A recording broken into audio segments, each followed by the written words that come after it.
Trump has basically managed to insert himself into a glorious bit of world history. He said it doesn't cost 60 grand to bury a Mexican.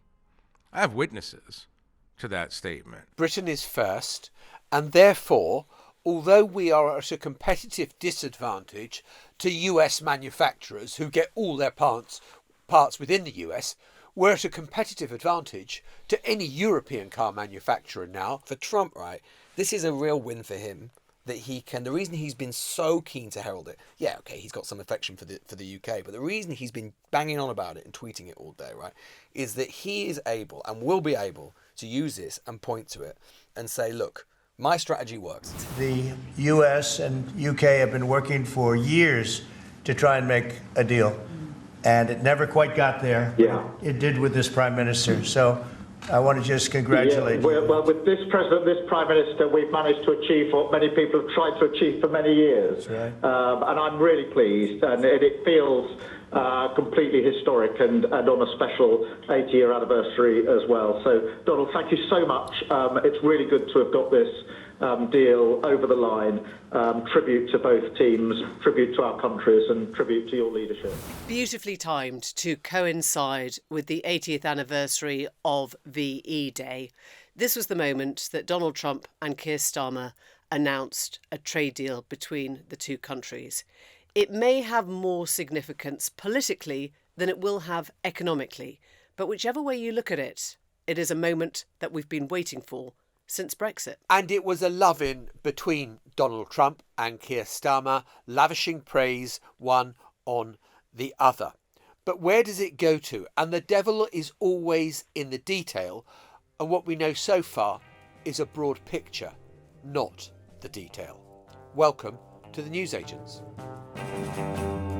It's Jon. It's Emily. It's Lewis. And this deal, a free trade deal between the US and the UK, was, as Emily alluded to, basically promised and heralded for many years as one of the main benefits of Brexit. The Trump administration, Trump himself, taking to Truth Social earlier today, saying that it is a full and comprehensive trade deal, which has, as I say, been much wanted by the UK, certainly since Brexit, particularly under the Conservative governments. As Jon said, we don't know the full detail of it yet, but I think it is fair to say that this is not going to be a full and comprehensive FTA, the sort of thing that we've wanted for a long time for reasons we might get into. In terms of the detail so far, it seems pretty clear that this is a deal which will be focused on and concentrated on specific sectors, basically, actually, if anything, undoing some of the worst excesses of the tariffs that Trump himself imposed only a few weeks ago. So UK officials this afternoon confirming that the UK would get reductions in both the headline 25% tariffs on cars and steel and aluminium, as well as an overall reduced tariff quota. The size of the cuts of those tariffs and the quotas is still unclear. One way in which you know that this isn't a full free trade deal is that this official is also briefing that the UK-US trade deal does not include cuts or concessions to the digital services tax. This is a UK tax on American digital services companies like Amazon and so on, which had reportedly been part of the negotiations. So I think what is pretty clear is that this is going to concentrate on specific industries, and that is really worth it, by the way, because, for example, a company like Jaguar Land Rover alone exports 100,000 cars to the US each and every year. But it is basically, you could argue, a deal which mops up some of the worst things that Trump himself did a few weeks ago. But the interesting thing about it is that Britain is first, and therefore, although we are at a competitive disadvantage to US manufacturers who get all their parts within the US, we're at a competitive advantage to any European car manufacturer now, where their tariff rate is going to be 25%. I think I'm right in saying, Lewis, that it's a temporary measure for 12 months, and there's an awful lot of work that has to take place in the intervening 12 months. Of course, this morning when we saw that Trump had posted on Truth Social saying, you know, we've concluded this trade deal with Britain, it's going to be fantastic, which is very much the language we've heard from Keir Starmer and Donald Trump, you're always thinking, okay, what's the price tag? What have we had to give to get that? And at the moment, it doesn't. Everyone was looking at the digital services tax as being the thing that Donald Trump would demand in return for it, and it seems that hasn't been demanded yet. I mean, there are non-tariff barriers, but I mean, I thought the non-tariff barriers that he was talking about were things like the digital services tax. Look, I think there's a competitive advantage in going first, as you say, but there is also a disadvantage in that you do not know the concessions that other partners might make, and you do not know whether you're making more than they will go on to make if they come after you. I was talking to a few people, sort of ex-Treasury, and I said, what was the frame? What would a good deal look like to you? And they said, are we giving lower tariffs on US cars than the 10% baseline they're imposing on British ones and films? They said, this whole question that's arisen in the last few days about how you can make sort of British films and how you're taxed even on that. But I think if this is right, and I think the limit is, from what we hear, 100,000 Range Rovers, isn't it, in the first 12 months? It would be, you get the reduced tariffs up to the first 100,000. But this person said it's a bad deal if we concede lower tariffs than they're imposing on the same item. So in other words, if we're getting, if we're having to drop our tariff numbers even lower than the US, then suddenly we've shifted the parameters. But I think maybe the bigger point is that where we started this, that we will look at the economics of this and understand a little bit more of the nuts and bolts. But fundamentally, it may have more significance politically than it does economically. Yeah, well, can I just read you something that someone who's been very intrinsically involved in the negotiations on the British side has said to me? He said it's been very strenuous but good when negotiating with the US Trade Representative. That's their department that deals with this. Professional and painstaking. I've been insisting that we don't rush and make mistakes or get bounced. Whatever the president says, the proof of the pudding is in the agreement we've made and what we will come back to. Both the further tariff reductions and market access and stage 2, which is the technology partnership. So I think this is a work in progress. I think this is a kind of, we've had talks about talks. And yeah, there is something concrete about it, which is the reduction of, the auto tariffs from 25 to 10%. But there is an awful lot of detail that still has to be worked through. But what I'm trying to say is we are going from a world where we were massively well integrated. That was what we lived with, globalization, for the last 30, 40 years. And now we're going into a world where we have to manage every single trade deal on its own merit, and there's going to have to be lots of different trade deals, and they're going to depend on trust, and that's not going to be as efficient or as easy or as smooth or as frictionless as what we've come away from. We will not get that back for as long as Donald Trump is insisting on any kind of tariff-based economy for the whole world. Yeah, I think the politics of this is more important than the economic benefit it will yield. Because, and that's not to say that, as I say, for particular industries like steel, like chemicals, like aluminium, cars, this is important because there are big exports to the United States, and as a result of what Trump himself has done, those industries were being really, really threatened.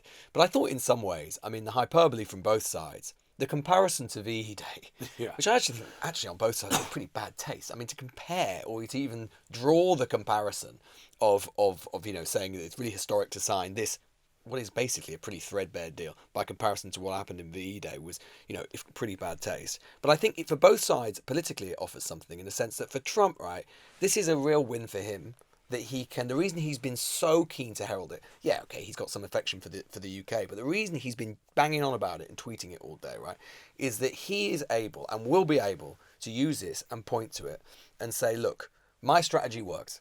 My strategy worked. I imposed these tariffs. The UK, which as he always says is not the worst offender by any means, but you even heard it in the speech that he made. He said, well, it was very closed to some of our industries, some very closed, which is a bit of a joke, really, because we're more open to them than they are to us. But anyway, he's able to point to it and say, look, the leverage that I extracted, that I imposed on the UK worked, and this is going to be the first of many other countries that are knocking on my door begging me to get a better deal. As ever with Trump, it doesn't matter about the detail. It doesn't matter about the fact you're basically just going to something like the status quo ante. He is able to present it as a political win, which is why he's been banging on about it all day. I was going to say something very, very similar to that.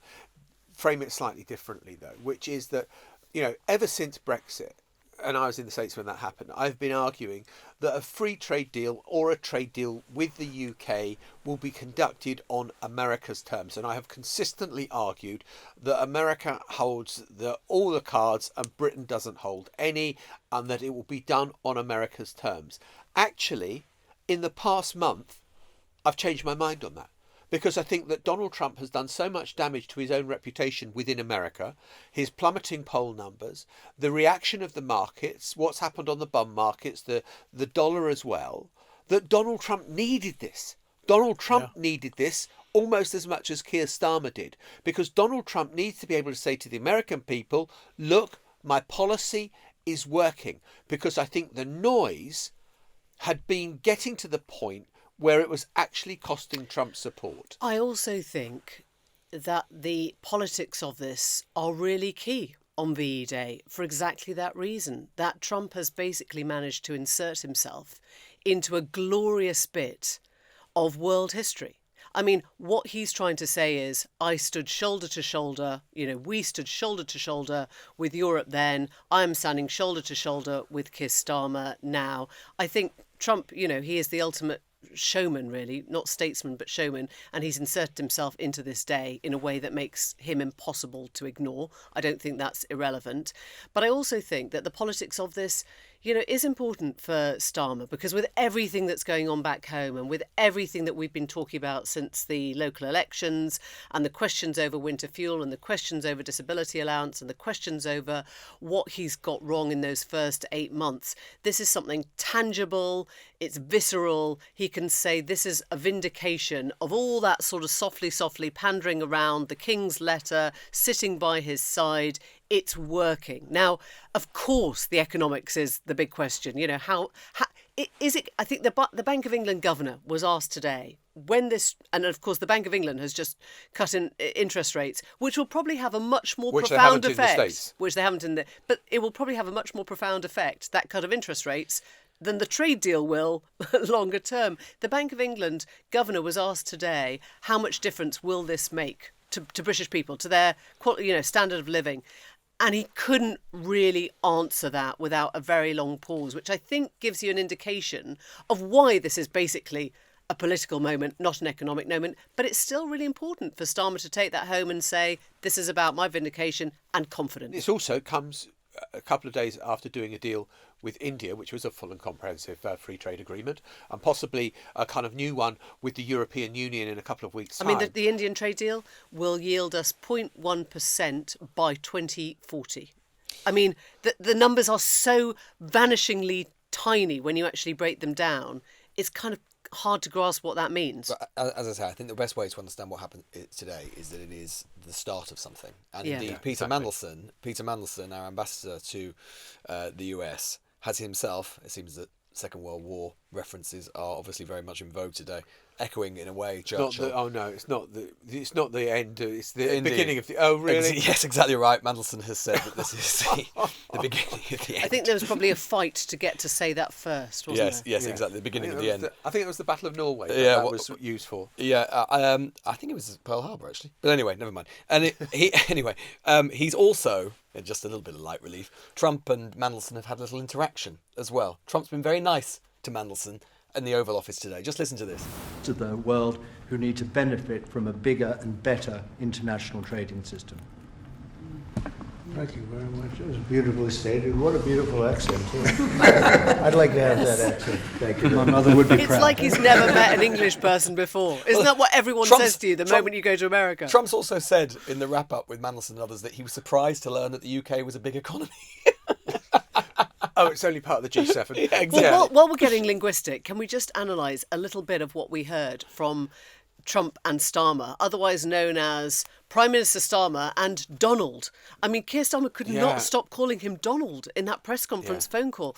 Maybe a little bit too much. Mentionitis, too right? much Donald. Yeah. I think that for Starmer, I think the politics of how this unfolds are really interesting, right? Because we've been talking for the last week about how it is that there are several progressive leaders, how there's an option available to him if he wanted to craft a politics that in some ways was anti-Trump.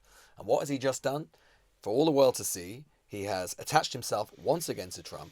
He even had Trump, which will be, on one level, number 10 will be really happy about, I'm sure, but also maybe they shouldn't be so happy. Trump is sat there going, the UK has wanted a deal like this for years. There was one Prime Minister who got it, referring to Keir Starmer, right? I think that's a win. I think that's a win. It's sort of, well, it is a win in a way. It's a great headline, but this country loathes Trump, and they loathe Trump even more than they did a month ago. And it's but if very people much... aren't losing their jobs as a result of American tariffs because of the deal, Yeah, that there's Keir a Starmer reason did- he went to the car factories, right? Yeah. There's a point. You have to put your car factories at the centre of this whole thing and say we're saving jobs here. Sure, but then on the other hand, we're also told that the deal involves American exports of beef, ethanol, other agricultural products. So, I'm just saying... Are the beef and there the is- ethanol together? Well, that's what...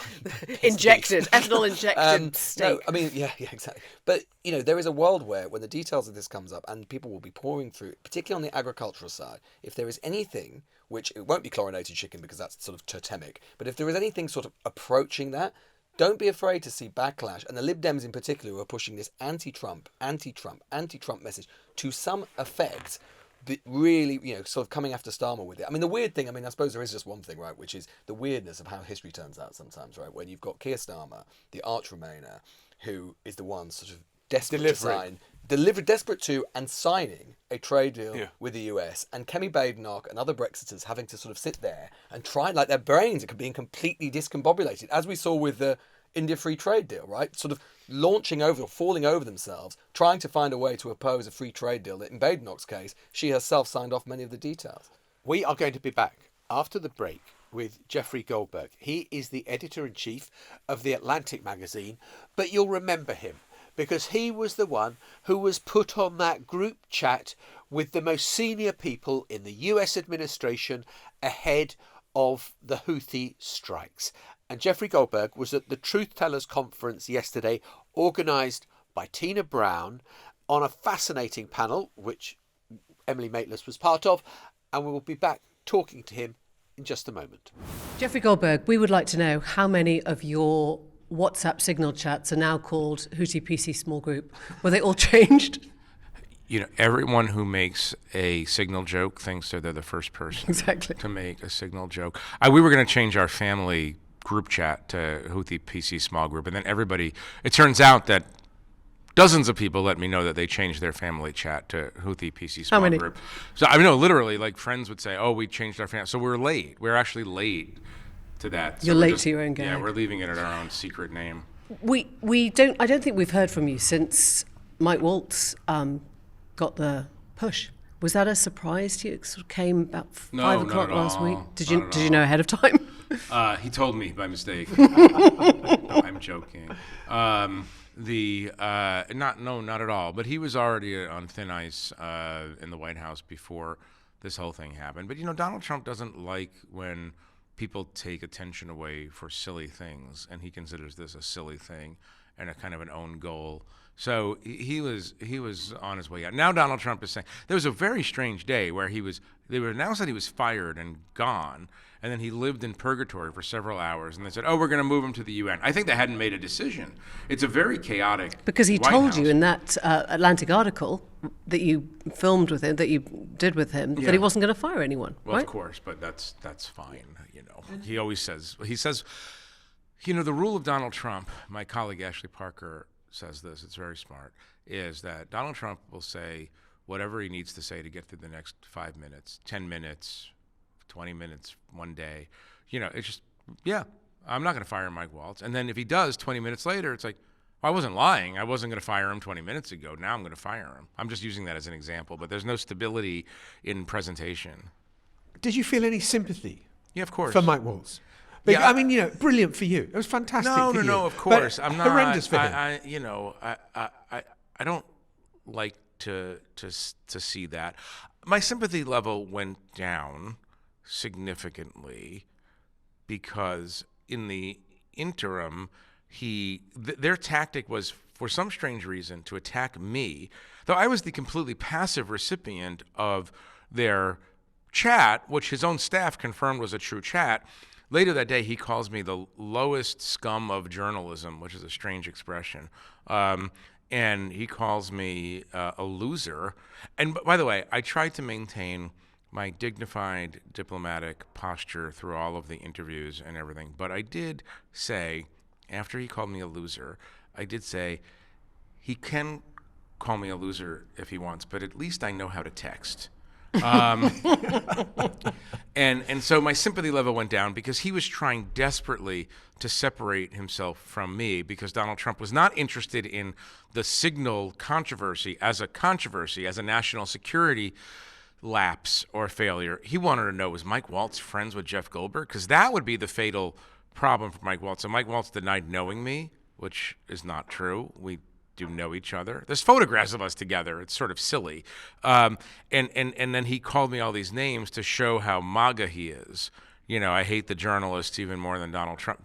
The secret, of course, is Donald Trump doesn't really hate journalists. He gets mad at journalists for not buying into his line, but he wants journalists to like him, and he spends a lot of time with journalists. Sure. Did Mike Waltz have to die so that Pete Hegseth could live? I think you should ask C.S. Lewis. The Pete Hegseth is in the camp of the believers. Mike Waltz was always suspect among the MAGA faithful. Mike Waltz came from a more traditional Republican background. Hegseth was Fox all the way, and he had the right tattoos, and he has the right attitude, and so it was defend Pete. Arguably, Pete Hegseth had the bigger sin here. I mean, Mike Waltz did invite me into the Signal chat, it's true, but Pete Hegseth said the things that are actually, as we say in America, problematic, deeply problematic from a national security standpoint. But no, of course, and I don't.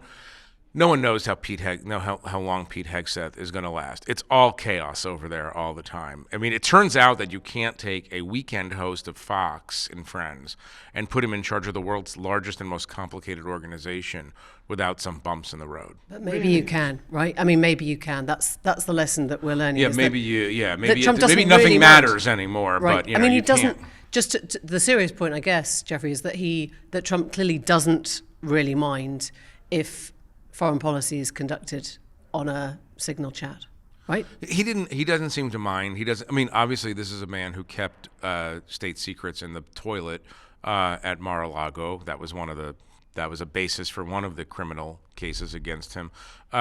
He declassifies at will. Presidents are allowed to they have their own declassification authority. If the president wants to come out and say X, he's allowed to say X. He's in charge. Nevertheless, the custom is usually to keep secrets. But he doesn't. He likes to share information. I mean, you remember he brought in the Russian foreign minister and started telling him about some secret Israeli operation at one point. It's not run like if I were being diplomatic, I would say it's not run like a traditional White House. If I'm being undiplomatic, I'm saying it's not run like a normal White House. Would you worry if you were an ally of America right now? Yes, of course. Right. First of all, if you're Denmark, you think you're about to be invaded. I mean, Canada, obviously. We're in the upside down. We're in the Alice in Wonderland phase where he literally keeps suggesting that we may have to invade Greenland, which is part of Denmark, which is a NATO ally of the United States. We might have to invade them to get Greenland. He says, well, we're not going to invade Canada, but we definitely need it. I mean, it's all a bit crazy. Totally crazy. Have we seen the high watermark of the craziness? Oh, I would never assume that. I would never assume. Because on all sorts of fronts, you feel the change that Donald Trump is trying to make to America, whether it be attacking its kind of premier academic institutions, whether it be attacking the legal system, whether it be attacking the media, everything is up for grabs, it feels. Yeah, it's true. By the way, it's interesting you mentioned talking about Canada and Harvard. You're referring to one of the miracles of Trumpism is that it's made me sympathetic to Harvard.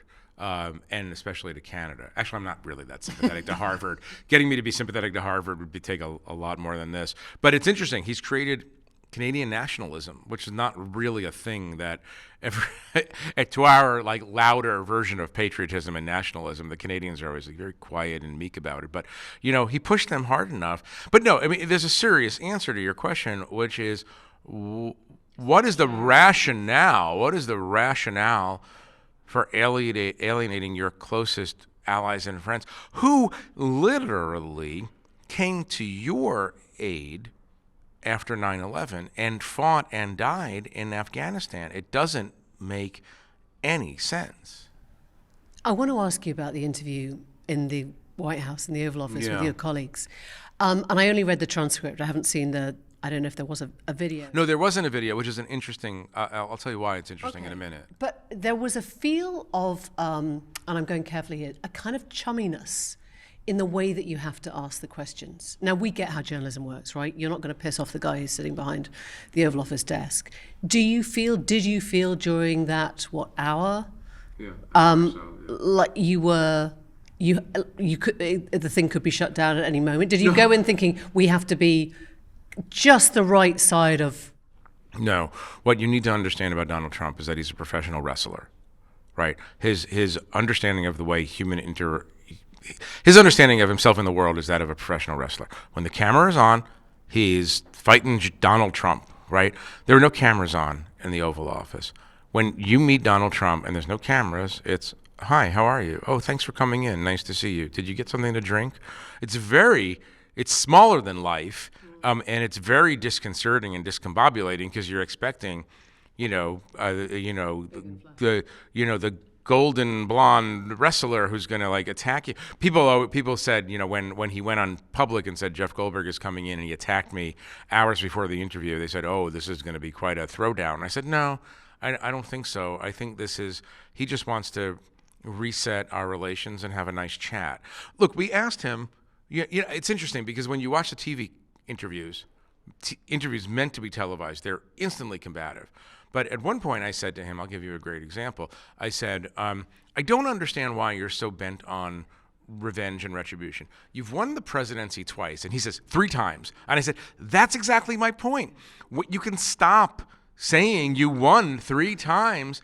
And I was definitely trying to needle a real area of sensitivity. And he was like, Jeff, very quietly, Jeff, I could let that go, but I did win the 2020 Do you election. think he believes that he did? No.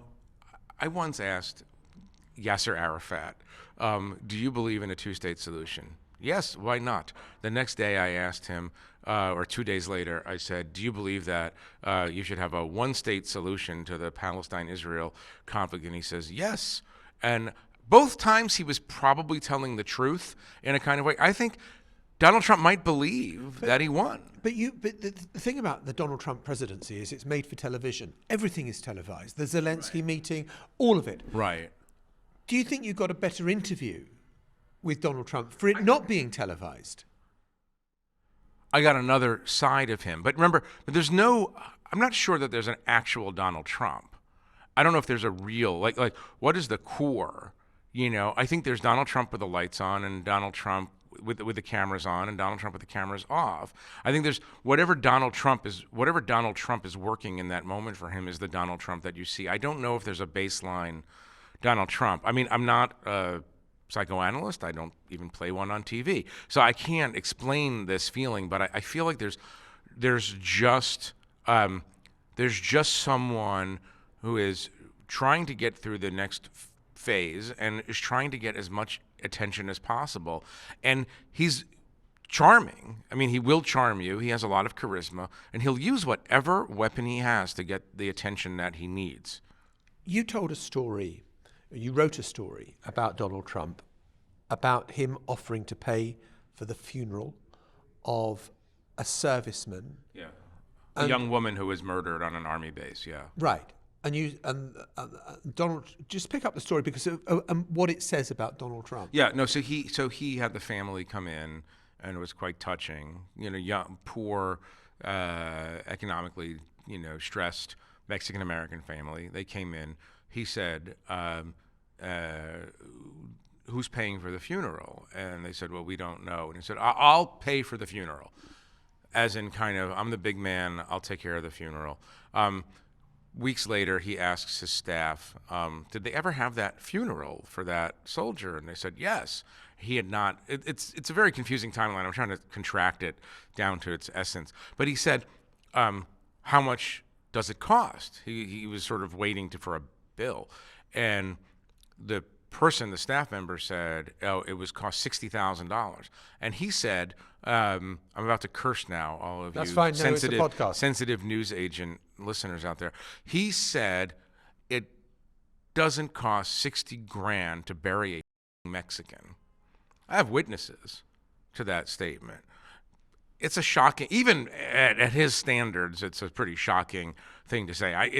It's believable in the sense that he's always looking for the person who's ripping him off, right? He always thinks that there's someone. This expressed itself in a kind of racist way. Sometimes it expresses itself in just a kind of anodyne, insulting way. Sometimes it expresses itself in misogyny. But it always comes out. It's like, you're trying to rip me off. This is his entire relationship with Europe, is you're trying to rip me off. So it was like, you really, this particular conversation got him at his most sensitive point, which is, you're trying to get money from me. He didn't pay, by the way. I think the government paid, and they had a GoFundMe, fundraising thing. He never paid, is the point. Jeff, I want to get back to the implications of the Signal chat, which were kind of, hilarious and terrible at the same time. But they told us a story, the beginning of a story about Trump and the press. And I agree with you. I think he absolutely loves television. He absolutely loves the press. But we are noticing the way that the press in America and the media in America is now starting to respond to Trump, whether it's what's happening with Paramount and CBS, whether it's what's happening with the comment pages at the Washington Post under Bezos. I mean, is this a threat that you as journalists are feeling every day when you write? No. Well, I don't, because I have great ownership at The Atlantic, and I'm serious. Like, we have somebody who says, do what you need to do as journalists. And do you worry about your colleagues? In other institutions? Sure. I mean, it depends. It goes institution to institution, but I'm surprised the degree to which people fold. I mean, we're not East Germany. We're not Hungary today. This is not Stasi level. I mean, the payout for the George Stephanopoulos interview, was that crazy stuff? And you would say the same about CBS? Maybe I'll sound naive, but Sherry Redstone, who owns CBS and is doing this Paramount deal, as far as I know, she has a lot of money already. Why would you undermine democracy, undermine transparency in the free press, and hurt your reputation just to make more money selling a business? It's not a value system that I particularly understand. But she's the one who basically drove the executive producer of 60 Minutes out of the job. He said, I can't do this here anymore. There's too much interference, corporate interference. But why are so many people folding? Because they're weak. But in the first time, it wasn't like that. In the first time, they didn't demand as much. The Trump team didn't demand as much. I mean, these are smart people. I think there's like a Sun Tzu expression. It's like when you stick the blade in, keep pushing it until you hit steel, right? It's like they hit the soft flesh and they push, and there's more soft flesh. There's no steel, nothing. I mean, what we tried to do in the Signalgate issue was they came out and said, we're lying. There is nothing in that Signal chat. I withheld a lot of information because I thought it was national security information, very specific kind of national security information that I don't need to know and our readers don't need to know. And this is a business I've been in for 25, 30 years. So I think I have a reasonable sense of what could get American soldiers in danger. And so they came out and said, it's all a lie. And it's like, they forced me to come out and say, well, no, this is actually what you said. We vetted it again, the information, but they forced us to come out and print the whole truth because they were trying to bully us into being quiet, and I just wasn't going to be. Yeah, I don't want to sound like, I'm not making myself out to be anything that I'm not, but it's like, there's a little bit of a fuck me, fuck you. Like, don't tell me I'm a liar when I know what I have is true. And that's their mode, is to just bully, and it works. So why not try it over and over again? I mean, these guys are surprised with the law firms that they've bullied and the universities that they bullied. Emily interviewed John Bolton last week, who made the argument, look, this is serious, but the Republic is bigger than him, and that he's here for 3 more years, and he'll be gone, and America will kind of, be fine. Mm-hmm. Do you have similar levels of confidence? No. The first time I felt that a bit more. You know, there's this expression, and politicians use it, it's a great cliche. After something terrible happens in your country, the prime minister, the president comes out and says, this is not who we are. It's like after Trump won the second time, I was thinking, oh, maybe this is who we are. You know, maybe the American people have lost the habit of democracy and accountability and self-restraint and maturity. I don't know if democracy can survive social media. I mean, that's a larger question for a panel discussion that we're not having on your wonderful show. But I don't know that we can survive intact because they're driving many of the government's most important and valuable employees out of the government. So you're going to have a government staffed by either no one or idiots or loyalists. So we're going back 150 years to a time before professionalism and the civil service and all the rest. So I don't even know on a government level if this is going to work. If we're at the end of 4 years, who's going to want to go work in government after this, when you can lose your job in a snap of a finger? Maybe the courts will protect us. Maybe the free and robust press will make the case that this is dangerous and abnormal. But it's all up for discussion. I mean, look at we're talking about an American president who's threatening to go to war against Denmark. It sounds like a Peter Sellers movie. That's not real. How could we be in the real? Jeff, you and I have to go and do this thing about truth. Truth. After all this rubbish and lies that you've been spouting on our show, we've got to talk about truth. Yes, the truth. I have a colleague who says, Caitlin Flanagan, who says she doesn't worry about this because the truth bats last. I love that expression. I hope she's right. But at the end of the day, when everyone's gone home, that's the truth. I think the end of the day, look, the reason the truth bats last is because if you fire all the people who actually predict the weather for the United States government, and we start having tornadoes and hurricanes and nobody knows they're coming, most Americans are going to wake up and say, oh, when we run out of food or whatever thing happens, because, look, autocracies don't work well because they don't have accountability and there's no balance of powers and there's no checks. So over time, things do get worse in autocratic or autocracy-light regimes. So maybe things won't work out that well. I mean, you know what's happening to the dollar and to the bond market and to the stock market. So maybe we do correct ourselves, and maybe there's something that wakes up people to the fact that this is strange. Jeff Goldberg, thank you. Thank Pleasure. you very much. Thank you. So there's something we should tell you, which we've kept under wraps until this moment.